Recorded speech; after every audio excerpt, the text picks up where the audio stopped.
Welcome back, students. Today we have reached the end of our chapter heat. So we will quickly wrap up the last portion of our chapter in which we will discuss about radiation. So we have already discussed about the two other different types of heat transfer methods. The first one was conduction, which took place in between solids without the actual moving of the molecules. And the next one was convection, which took place in liquids and gases by the actual movement of molecules. So in this particular video, we will learn about the third type of transfer of heat, which we will also call radiation. So let us have a look at the first part. So what is radiation? Radiation is the process by which heat is transferred from one place to another without the help of any medium. Example, the heat from the sun reaches the earth by radiation. When we sit near a fire, we feel warm due to the heat radiated by the fire. All hot bodies, solids, liquids and gases radiate heat. Transfer of heat also occurs in vacuum. So what do we understand about radiation? Radiation is the process by which heat is transferred from one place to another without the help of any medium. So for radiation to occur, being a solid or being a liquid or gas is not required. Radiation can take place without the help of any medium. We must have all heard about ultraviolet radiation that reaches us from the sun. Also, we should be knowing that the heat from the sun reaches the earth by radiation, and that radiation is the ultraviolet radiation. When we sit near a fire, we feel warm due to the heat radiated by the fire. So we are also feeling warm when we sit near a fire because of the heat we are obtaining from the fire. The fire is radiating heat. All hot bodies, solids, liquids and gases have the ability of radiating heat.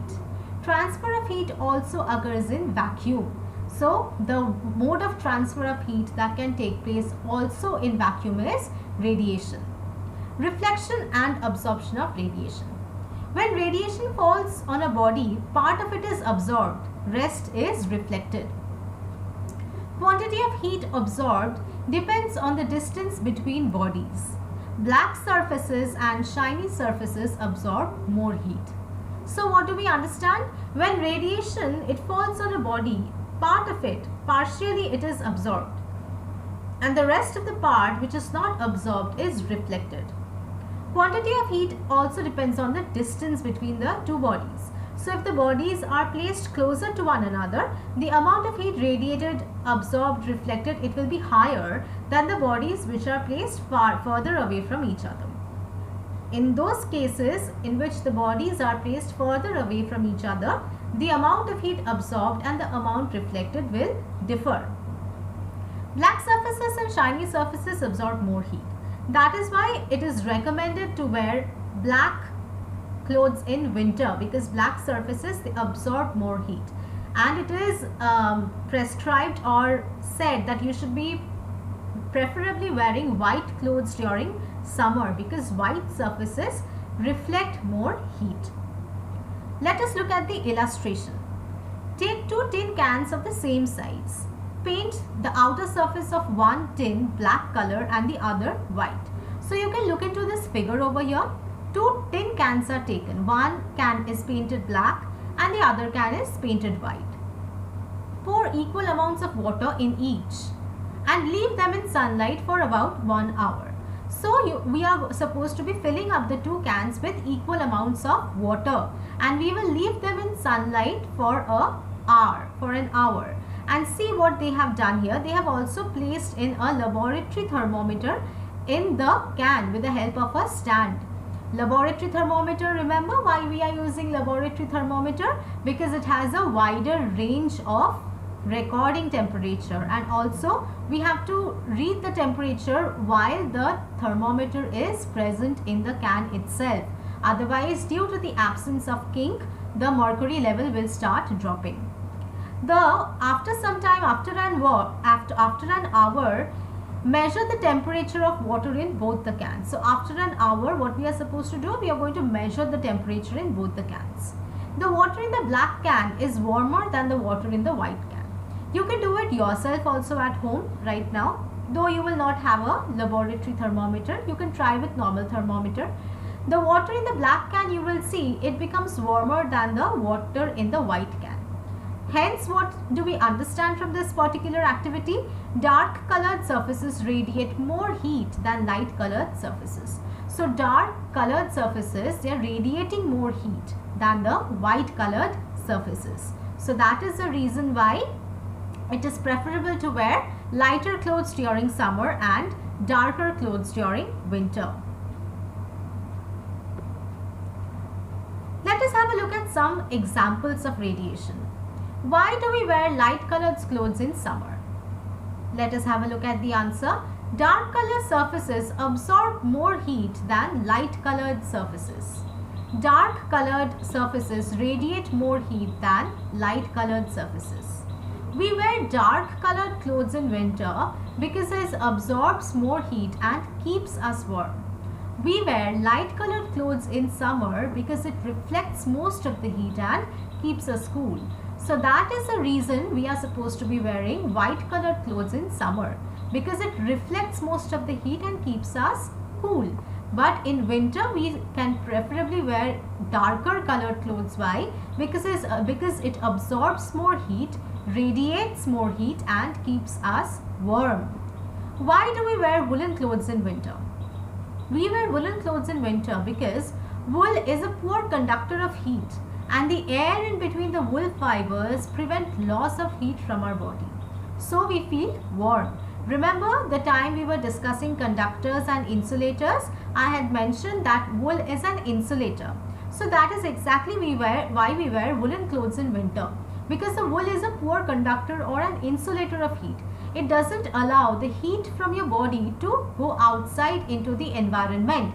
It traps the heat of your body, the temperature of your body, so that you don't become sick or you might not suffer from any sort of problem. Also, the air in between the wool fibers, it prevents loss of heat from your body. That is the reason you feel warm. Now let us have a look at the greenhouse effect. We must all be aware that some solar radiation is reflected by the earth in the atmosphere. So earth receives a lot of solar energy from the sun. Solar radiation passes through the clear atmosphere. Most of the radiation is absorbed by the earth's surface and warms it. But a part of the solar radiation is reflected by the earth and the atmosphere. Some of the infrared radiation passes through the atmosphere and some is absorbed and re-emitted in all directions by the greenhouse gas molecules. The effect of this is to warm the earth's surface and the lower atmosphere. So if we get to understand what exactly is the greenhouse effect. In very short, the greenhouse effect is a process that occurs when gases in the Earth's atmosphere trap the sun's heat. This process makes the Earth much warmer than it would be without an atmosphere. The greenhouse effect basically makes Earth a more comfortable place to live in. You must be aware of the fact that there are certain gases in the atmosphere like carbon dioxide, which trap the heat just like the glass roof of a greenhouse. These gases are called greenhouse gases. During the day, the sun shines through the atmosphere. The Earth's surface warms up in the sunlight, and at night, when the Earth's surface cools, some of the heat is released into the air and some heat is trapped by these greenhouse gases in the atmosphere. That is exactly how the Earth keeps warm. This greenhouse effect is basically an example of radiation that is taking place in our atmosphere. So that is it for this particular chapter. If there are any questions that you have pertaining to this particular chapter, then you can ask the same. I will be waiting for your questions related to this particular chapter. You can post them in the comment section below, and if you can understand the video well and fine, And if there are any questions, do not forget to post them in the comment section. I will surely get back to you. So till then, keep on learning the chapter properly, keep on doing your assignments on time, and also look into the material that is being uploaded in the ERP and the EM daily. So thank you students, that's it for this particular chapter. Have a good day everyone. Thank you.